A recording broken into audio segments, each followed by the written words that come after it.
In this short video, I will be showing how to reinstall the OS on an Oracle Cloud instance.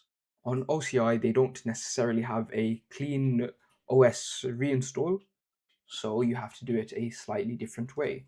To start, you want to go to Home and then Compute and Instances. Once you get to Instances, you need to find the instance you want. In this case, this one. You need to go Actions and stop this server. You can forcefully turn it off or turn it off normally, doesn't really matter, you're going to replace it. Once that's done, we are going to go to Storage and click on the image. Once you've clicked the image, you need to copy the OCID. Once you've copied that, you can back out of it.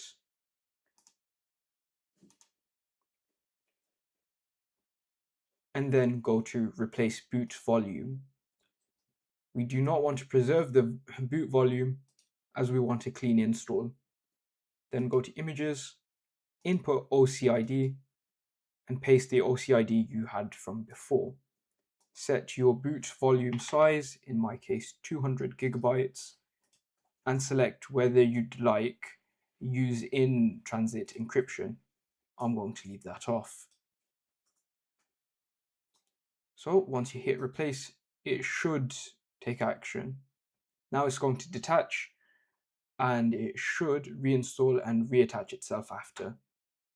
This process can take a few minutes.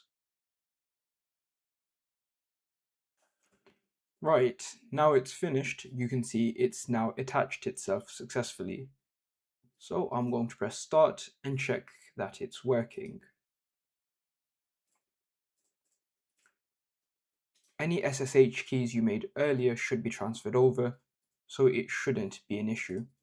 Now, if I open up a PowerShell terminal and SSH into it, this should show as the SSH fingerprint has changed.